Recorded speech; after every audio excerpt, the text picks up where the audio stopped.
Não sei se vocês perceberam, mas acho que o culto está diferente hoje. Aleluia. Aleluia. Glória a teu nome. O amor de Deus está aqui. Desde quando eu estava preparando a mensagem, eu estava sentindo, sabe, sempre para falar do amor dele.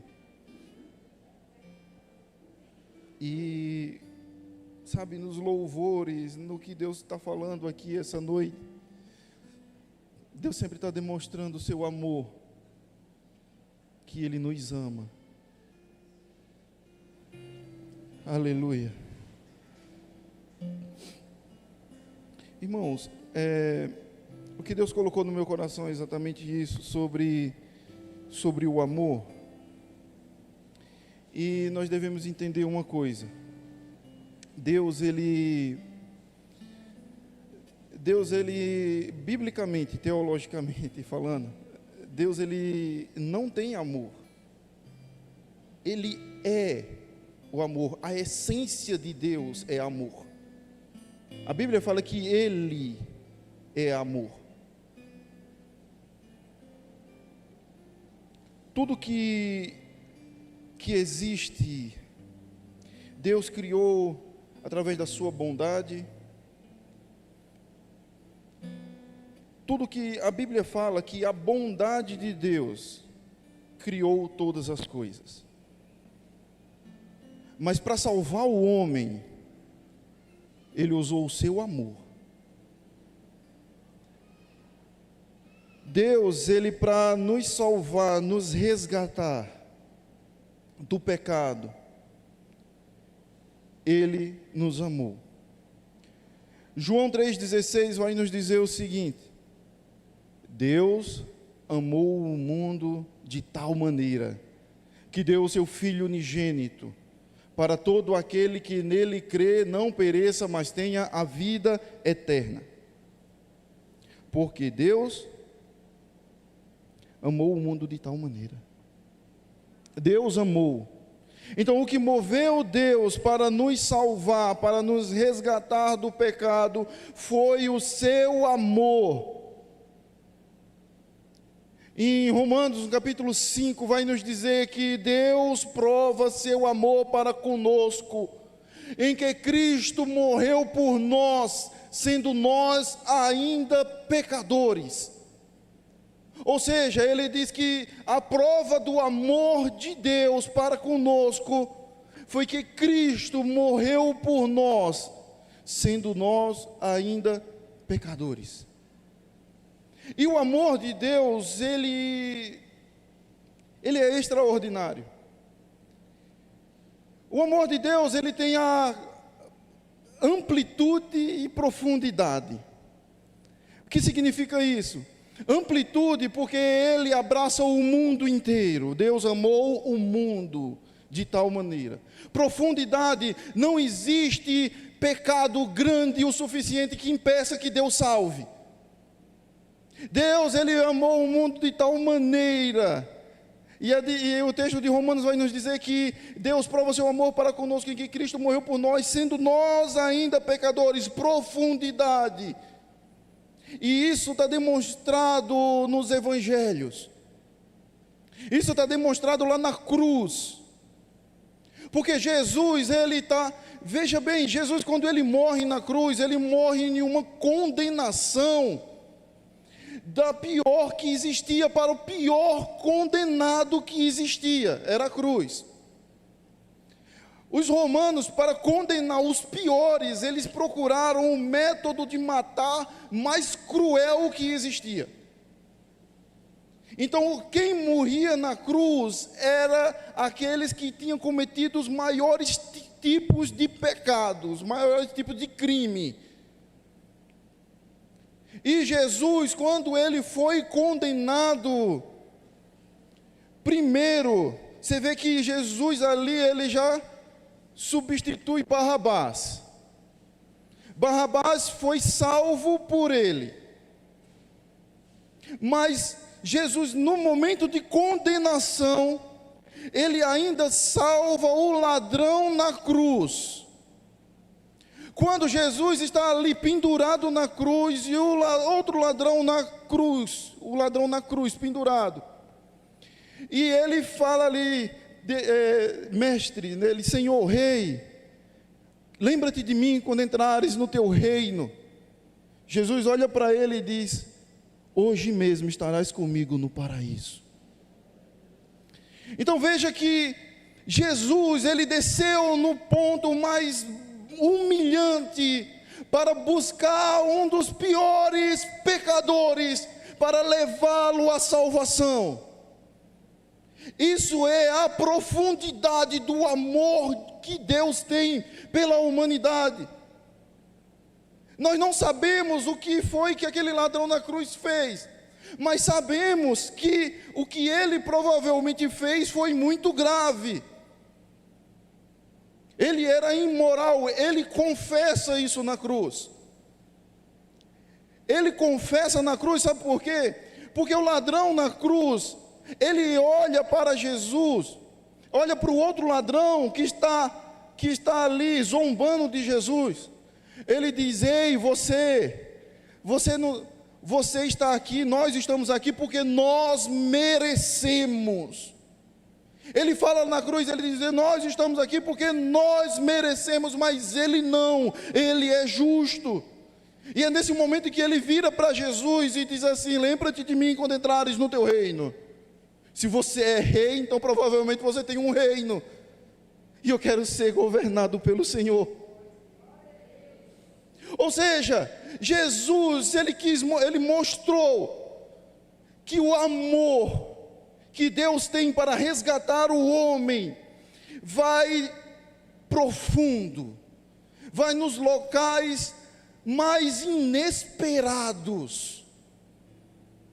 Não existe pecados grandes o suficiente em que Deus não perdoe, que não sejam alcançados por esse amor. Deus, Ele nos ama. Ele entregou o seu Filho, Jesus Cristo, nosso Senhor, para que nós pudéssemos ser resgatados.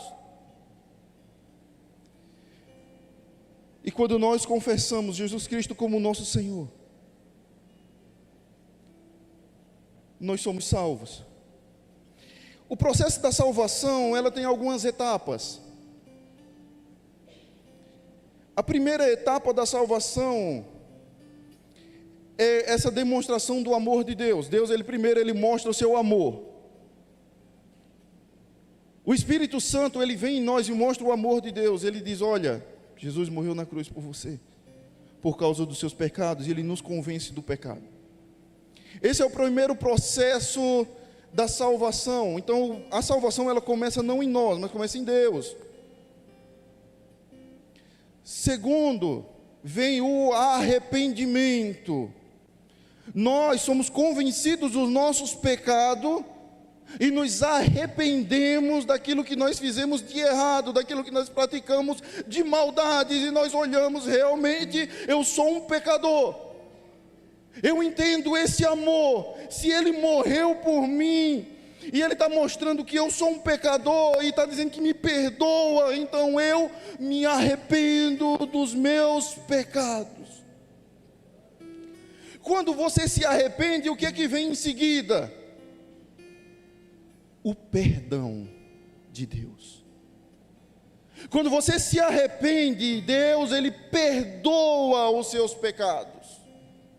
É como se você tivesse uma dívida alta e você não tem como pagá-la, e Deus diz assim: pronto, a partir de hoje você não deve mais nada, a sua dívida foi paga na cruz.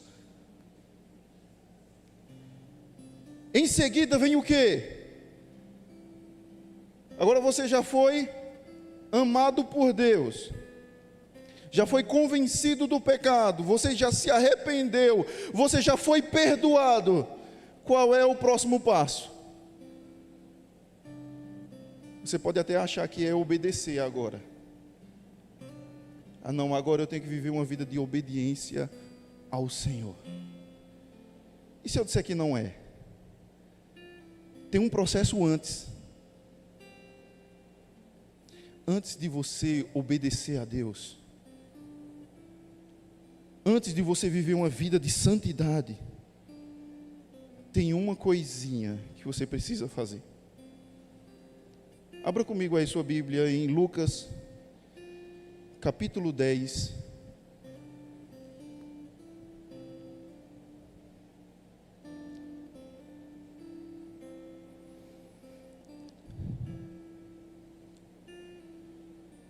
Versículo 27.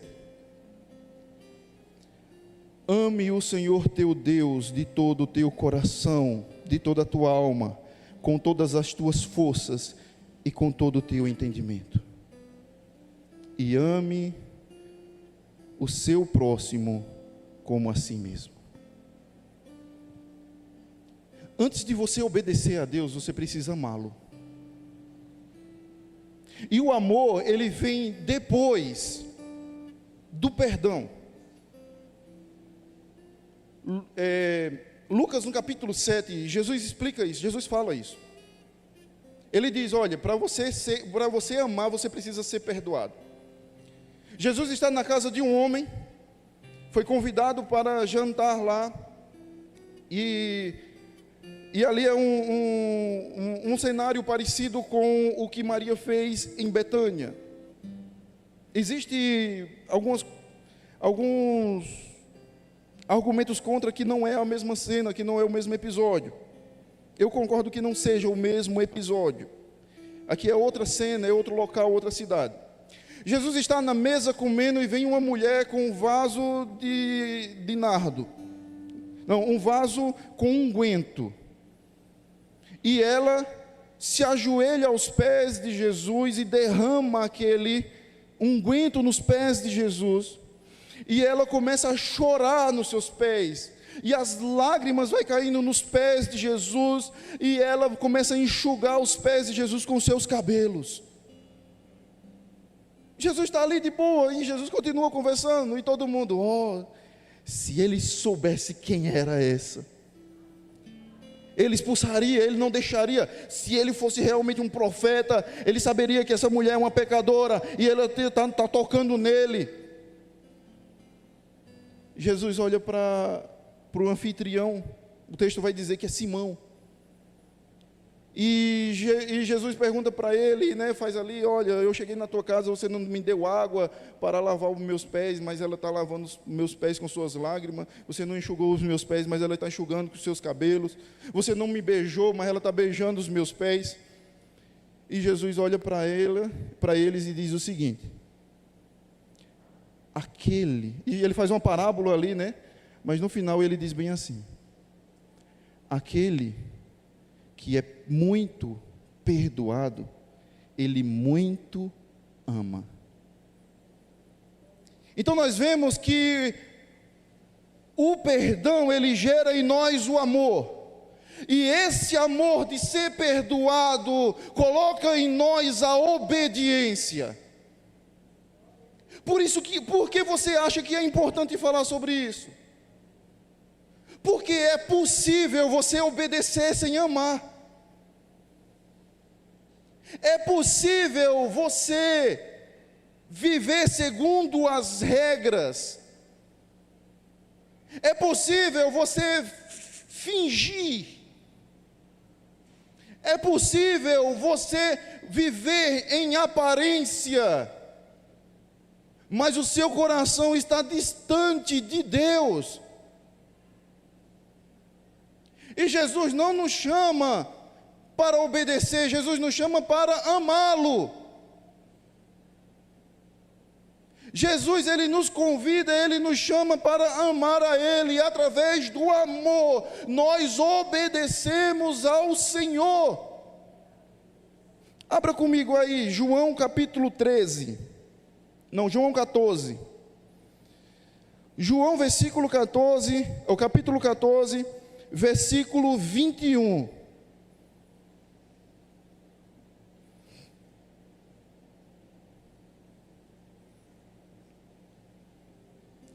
Não, vamos poupar tempo, versículo 23.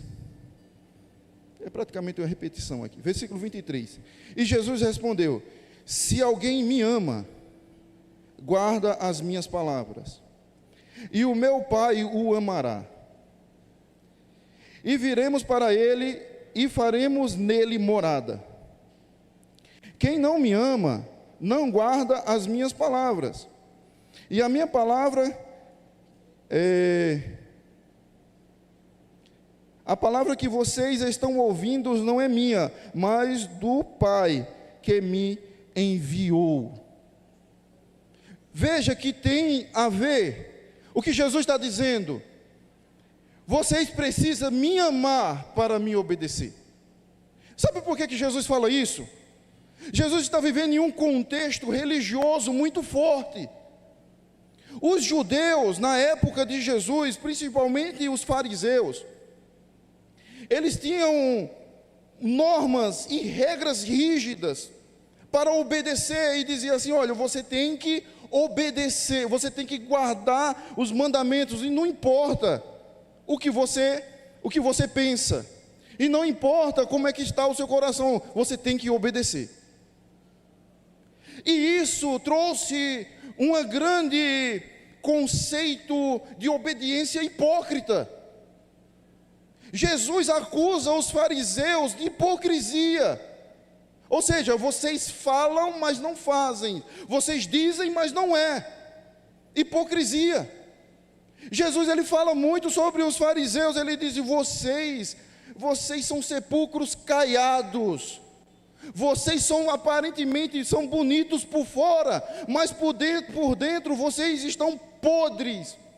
Isso significa que você pode obedecer a Deus sem amar a Ele, mas aqueles que não amam a Deus não herdarão o reino dos céus.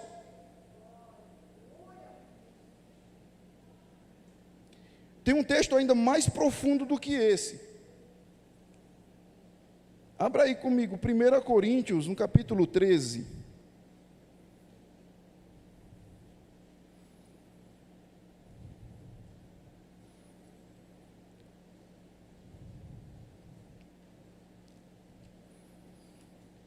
Primeira Coríntios, capítulo 13, a partir do versículo 1.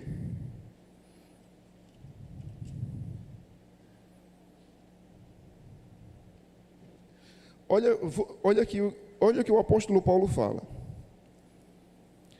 Ainda que eu fale a língua dos anjos, ainda que eu fale a língua dos homens e dos anjos, e não tiver amor, eu serei como o bronze que soa, ou como o símbolo que retine. O que é que ele está dizendo aqui? Ele está dizendo: é possível você ser eloquente nas palavras, falar bem as palavras. É possível você falar em línguas sem amar a Deus. Segundo, ainda que eu tenha o dom de profetizar e conheça todos os mistérios e toda a ciência, ainda que eu tenha fé tamanha a ponto de transportar montes, se eu não tiver amor, nada serei.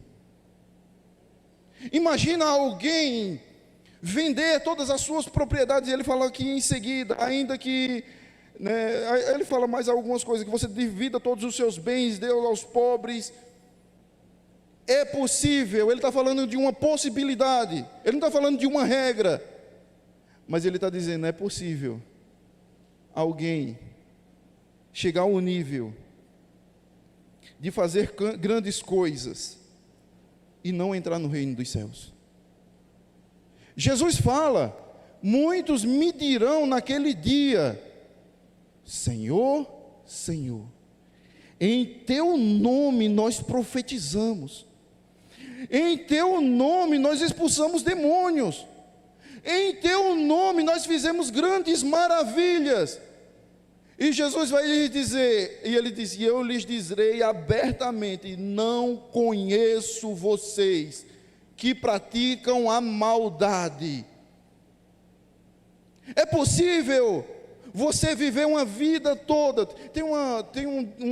Eu não sei, foi um teólogo, eu ouvi um teólogo falando uma vez, e ele fala assim, porque tem muitas pessoas que estão vivendo vidas enganadas, mas assim, eles são enganados, mas são sinceros nos seus enganos. Eles estão ali querendo mesmo, achando que estão certos. Então eles estão sinceramente enganados. Não vamos viver uma vida de engano. Jesus espera que nós venhamos amar a Ele. E o amor dele nos liberta, o amor dele nos transforma, o amor dele nos motiva a fazer a vontade dele. E por mais que você olhe para as coisas do mundo e vai dizer, não, ali é bom, fulano está se divertindo, ciclano, não, está fazendo as coisas assim, assim. Mas o amor de Deus vai te constranger e vai dizer, não, Ele morreu por mim. Ele morreu por mim. Então vale a pena viver por Ele, porque eu o amo. Então a obediência, ela tem que ser motivada pelo amor que nós sentimos pelo Senhor. E o Senhor nos chama para que nós venhamos amar a Ele também. É um relacionamento. Deus, Ele quer povo que amem a Ele, que se dediquem a Ele, que amem com todo o seu coração. Veja bem, o texto aqui vai dizer, em Lucas 27, amarás o Senhor teu Deus. Aqui é uma referência a Deuteronômio capítulo 6, versículo 5, que fala, ame o Senhor teu Deus de todo o teu coração. O que é amar a Deus de todo o teu coração? Com todo o seu ser, com tudo que você tem, com todas as suas, com toda a sua paixão, desejo por Ele. Fala também de toda a tua alma.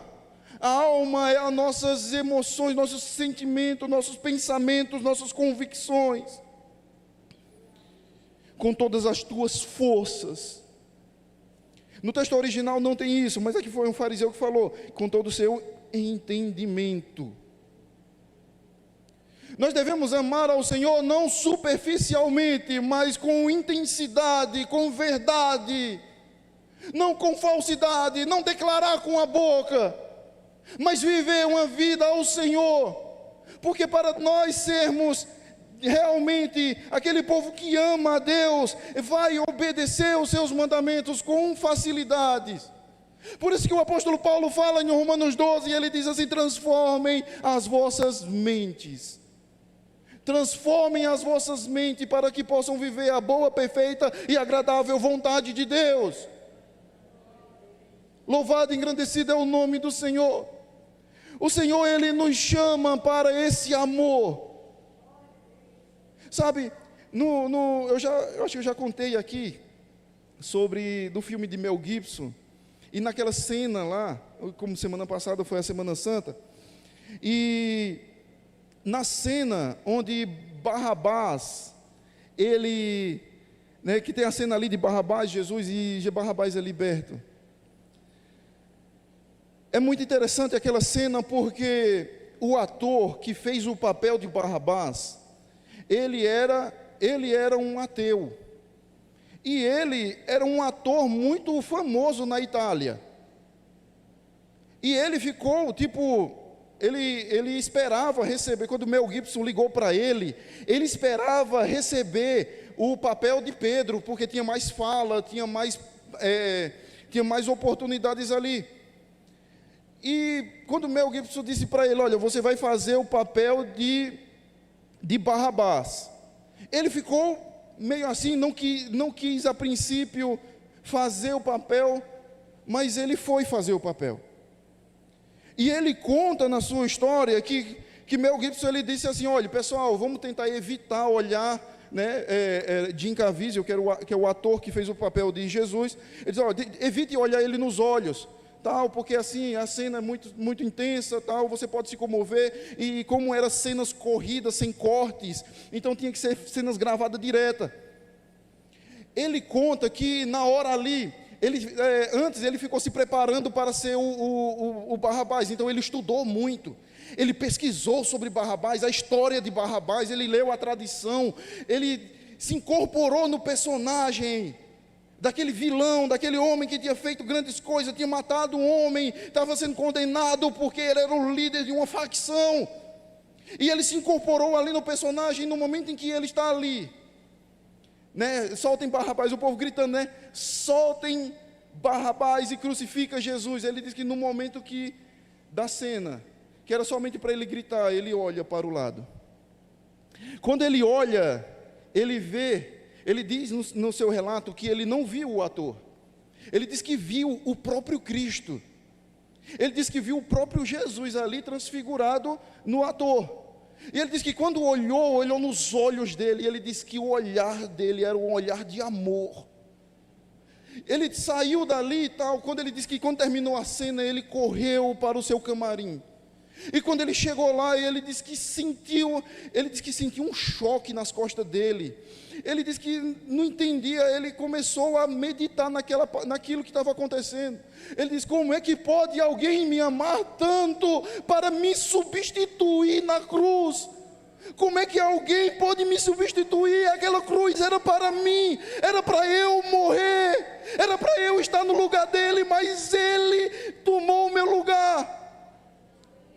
E ele conta no seu testemunho, ele se converte, e ele conta, o nome dele é Pietro Sarubi, ele é italiano, e ele conta no seu testemunho, ele escreveu um livro, o nome do livro, eu esqueci o nome do livro, mas tem algo assim, tipo, salvo por um olhar. Ele diz: eu fui salvo somente no olhar de Cristo, aquele olhar de amor.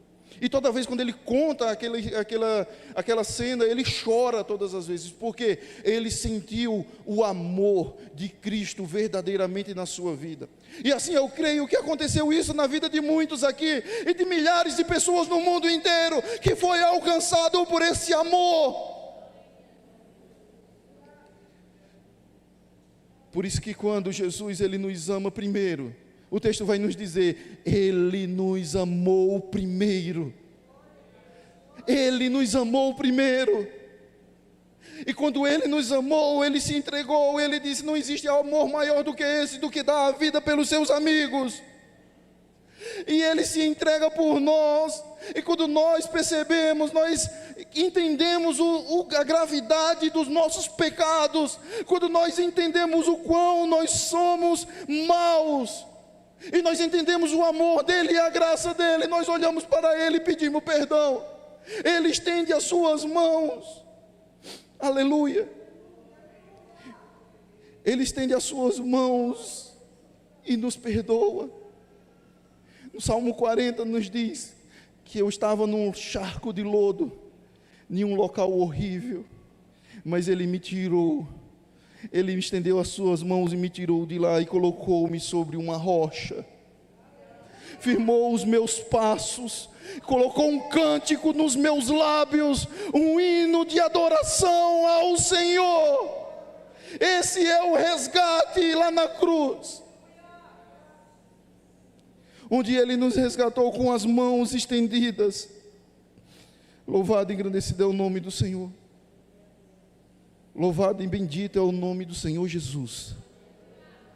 Ele é digno de receber toda honra, toda glória, todo louvor, toda exaltação, porque ele nos amou primeiro, e nós demonstramos o nosso amor para o nosso Senhor quando nós obedecemos os seus mandamentos, quando nós vivemos uma vida santa e dedicada ao Senhor, onde o mundo não nos atrai mais, onde o mundo agora não nos pertence mais. João fala, né, acho que é no Evangelho ou é nas cartas, que João fala que aqueles que amam o Senhor, eles não são mais do mundo, mas aqueles que são do mundo, o amor do Pai não está nele. Nós devemos entender isso. O apóstolo João fala que tudo que o mundo tem, a concupiscência da carne, a concupiscência dos olhos, a soberba da vida, são do mundo. E eu acho interessante, você faz um paralelo a isso que João fala, só para finalizar aqui, irmãos. Você faz um paralelo sobre a concupiscência da carne, a concupiscência dos olhos e a soberba da vida. Ele cita essas três características. Quando você vai lá para Gênesis 3, acho que versículo 6, eu estava lendo hoje isso.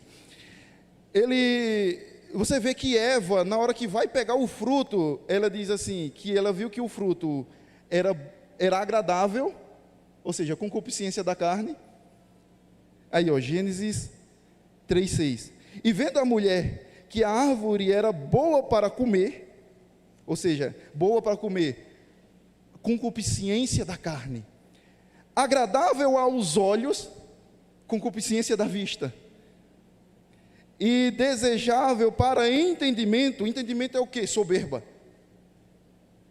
A soberba.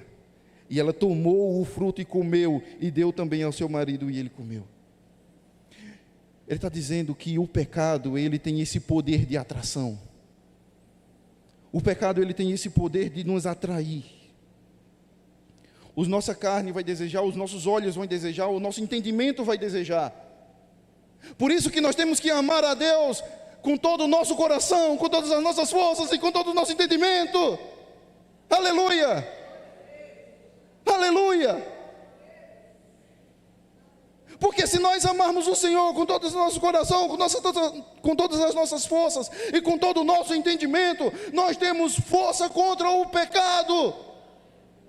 Porque é o amor dele que nos salva, é o amor dele que nos liberta, é o amor dele que nos transforma. Aleluia!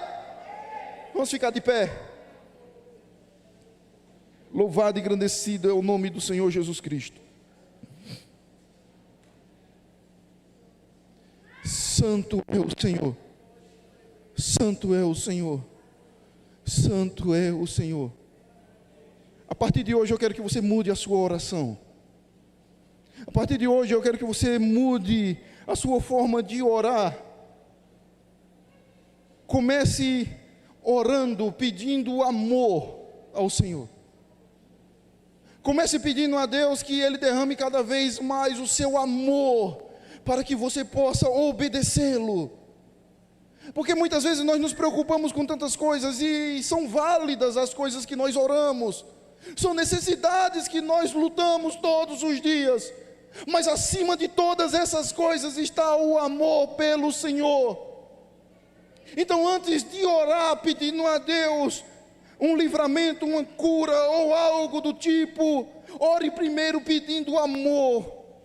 Deus, aumenta o meu amor para o Senhor. Deus, muda meu coração.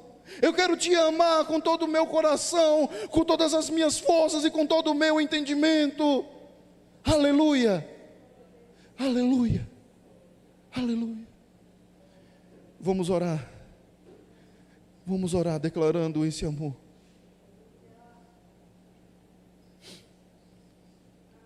Aleluia.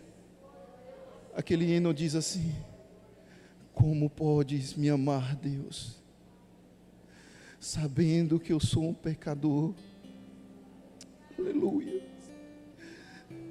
Como pode te amar, me amar, Deus, sabendo que eu sou falho, sabendo que eu sou fraco? Aleluia. Santo é o Senhor.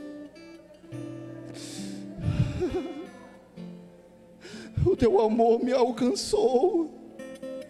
O teu amor me tirou de um charco de lodo. O teu amor me tirou de um local horrível. O teu amor me perdoou.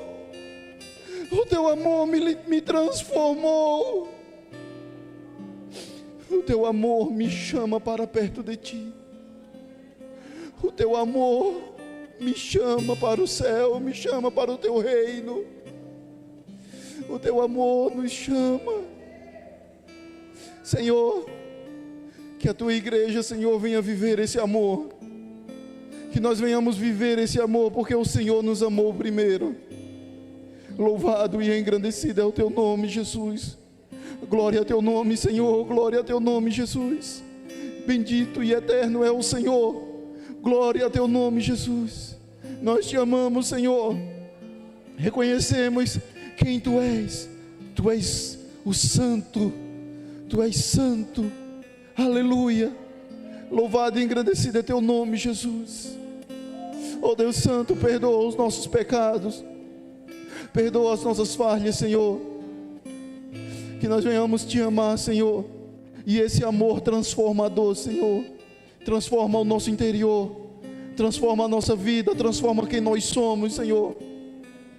Aleluia, nos faz melhor, Senhor, para ti. É o que eu te peço, Deus, e te agradeço por tudo. Em nome de Jesus. Amém.